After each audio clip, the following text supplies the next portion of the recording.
اللہ الرحمن الرحیم انصاف کے معزز ناظرین گرامی السلام علیکم۔ تمام دیکھنے سننے اور اہل اسلام کو میری طرف سے عید الفطر دل کی تہ گہرائیوں سے مبارک ہو۔ بے شک عید تہوار ہے ایک عالی شان، لیکن اس بار عید الفطر منانے کا دل نہیں، کیونکہ جسم کا ایک حصہ لہو لہان ہے۔ جی ہاں، میں بات کر رہا ہوں فلسطین کی۔ اس وقت جو صورتحال ہے فلسطین میں اور اسرائیل کے ساتھ لڑائی میں، اس کے حوالے سے میں آپ کے ساتھ تازہ ترین جو اپڈیٹس ہیں وہ شیئر کرتا ہوں۔ اسرائیل نے تو اپنی طرف سے بڑا بندوبست کیا ہوا تھا غزہ کی پٹی میں اور دیگر علاقوں میں۔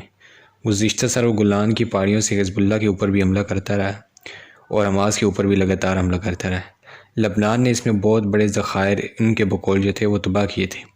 انہوں نے ایران کے جو اوپر بھی اٹیک کیے تھے حالیہ برسوں میں اور حالیہ دنوں میں، بلکہ انہوں نے ایران کی جو نیوکلیر سائٹ تھی انہوں پر بھی اٹیک کیے تھے۔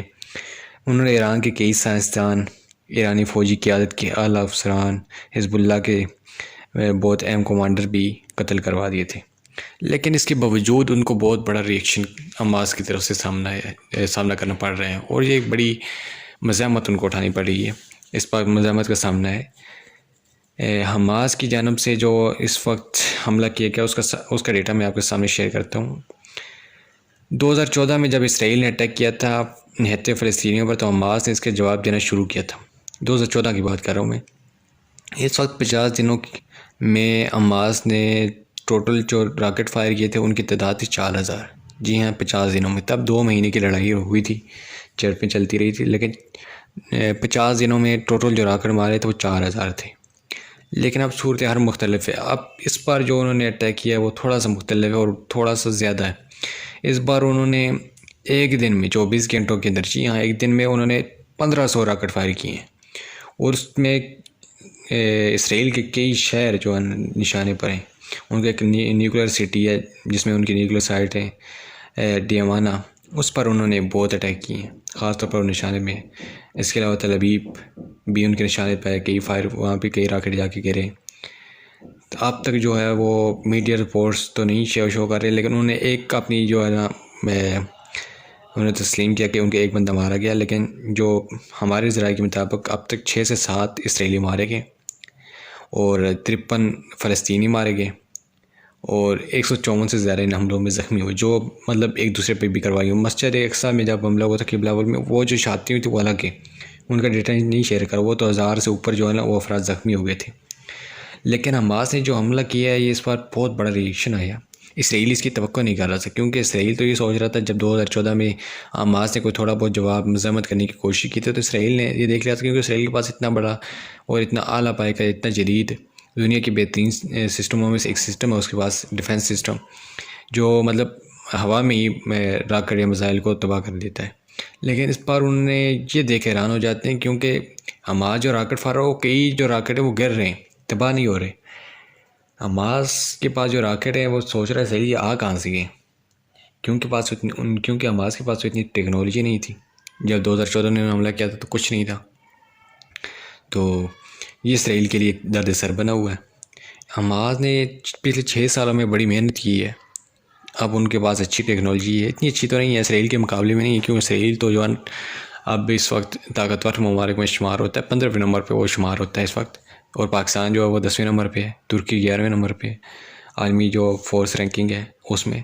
لیکن بہرحال ایران نے اس کا جواب دیا ہے۔ جواد ظریف جو ہیں وہ اس وقت سیریا میں یعنی شام میں ہیں، ان کا ٹویٹر اکاؤنٹ پہ پیغام چھوڑا ہے، وہ آپ ضرور سنیے گا۔ ان کے ٹویٹر اکاؤنٹ سے، جواد ظریف کے نام سے ٹویٹر اکاؤنٹ ہے، جواد ظریف ایران کے وزیر خارجہ ہیں۔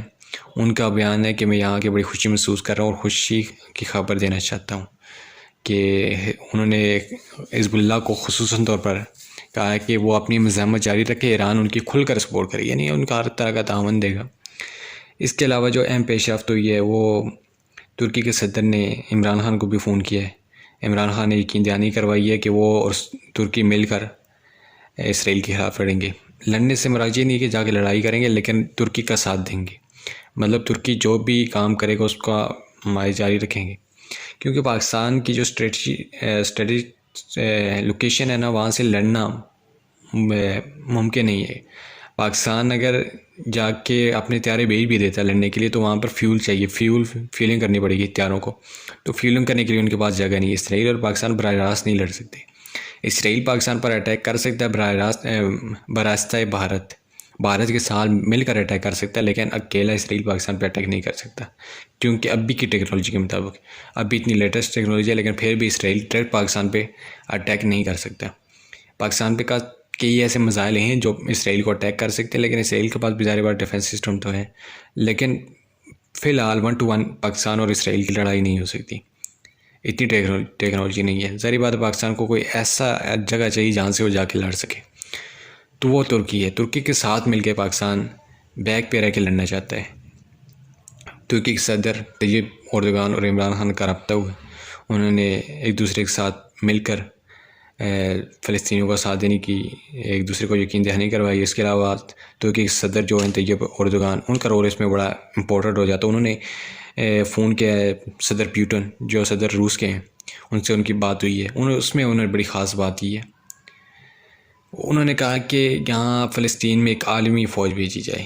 عالمی فوج نیٹو کی بھی ہے، لیکن نیٹو کی جو فوج ہے وہ یورپی یونین کی فوج ہے، وہ افغانستان ہو گئے، وہ خاص طور مسلمان ممالک کے خلاف لڑتے ہیں، جہاں مرضی ان کی تباہی مچا دیتے ہیں، لیکن یہودیوں کے خلاف وہ نہیں لڑیں گے۔ لیکن یہ جو طیب اردوغان چاہتے ہیں کہ کچھ ممالک ملے، عربوں کے ممالک ہو گئے، یا ایران ہو گیا، پاکستان ہو گیا اجمیوں میں سے، ترکی میں لیا، ایران آ گیا، اس میں ساتھ روس کو اس نے شامل کر لیا، پاکستان کے ذریعے چائنا کو شامل کر لیا، تو اچھی طاقت بن جائے گی۔ یہ جو یورپی ممالک کے خلاف ان کا اتحاد بن جائے، پھر وہ ان کے خلاف لڑیں، ان پہ پریشر ڈالے، اسرائیل کو روکیں اور واپس بھیجیں ان کو، اور جو فلسطین ہے اس کو آزاد کروائیں۔ تو یہ بیسیکلی طیب اردوغان کا منصوبہ ہے۔ لیکن ابھی جو ہے نا روس اور چائنا کے پاس بڑا اچھا موقع ہے کہ وہ اپنے آپ کو سپر پاور کے طور پہ سامنے لائیں، اقوام متحدہ میں اپنا نیوٹرل رول پیش کریں، نیوٹرل، اور انہیں بتائیں انسانی حقوق کے بارے میں بتائیں، یورپی یونین کی طرح نہ کریں، کیونکہ امریکہ نے ابھی اقوام متحدہ کو کسی بھی طرح کا بیان دینے سے منع کر دیا ہے۔ جی ہاں، اقوام متحدہ کے جو نمائندہ خصوصی ہیں برائے ساؤتھ ایشیا، ان کو منع کیا گیا۔ ان کا پہلے ٹویٹر اکاؤنٹ پہ بیان آیا تھا، لیکن اب بھی امریکہ نے ان کو منع کر دیا کہ آپ نے کسی قسم کا کوئی بیان نہیں دینا ہے، بیک ڈور پر ہم مذاکرات کروا رہے ہیں۔ تو مذاکرات آپ کو پتہ ہے امریکہ پہلے بھی مذاکرات کرواتا رہا ہے، پہلے بھی انہوں نے مذاکرات کے جانشے میں کئی بار مسلمانوں کو دھوکہ دیا ہے۔ پہلے وہ اسی طرح اسرائیل اور فلسطین کے مذاکرات کراتا تھا، جب اسرائیل اپنے پہلے اٹیک کرتا تھا، حزب اللہ حماس کو صحیح مارتا تھا، ان کے ٹھکانے جو تھا تباہ کر دیتا، اس کے بعد مذاکرات کروا دیتا تھا، چلو دنیا کے سامنے سے منہ اپنا جو کالا تھا وہ سفید کر لیا۔ تو ایسے تو چلتا رہتا ہے، لیکن ابھی چائنا اور روس کے پاس موقع ہے کہ وہ اپنے آپ کو سامنے لائیں اور حق کی آواز بنے۔ مسلمانوں کا ظاہری بات دل جیتے گا اور ایک حق کی آواز بلند ہوگی، کیونکہ چائنا اور روس کے پاس جو ہے نا ان کا جو دار و مدار ہے وہ یہودیوں پہ نہیں ہے، وہ آل اوور دی ورلڈ تجارت کرتے ہیں۔ اس کے علاوہ بھارت جو وہ تو اسرائیل کا ساتھ دینے سے رہا ہی، کیونکہ بھارت کا کوئی بھی بندہ اسرائیل میں کام نہیں کرتا، مزدوری نہیں کرتا، لیکن بھارت کے لاکھوں افراد ہیں جو عرب ممالک میں کام کرتے ہیں۔ تو اس وقت جو صورتحال بن رہی ہے وہ یہ ہے کہ حماس نے آئل ریفائنری پر حملہ کیا ہے اسرائیل کی، اور ان کی ایک ڈیمانہ شہر ہے جس میں نیوکلیر سائٹ ہے، ان پہ حملہ کیا ہے۔ اسرائیل کا ایک اور شہر ہے سیورنوٹ، اس پہ حملہ کیا ہے۔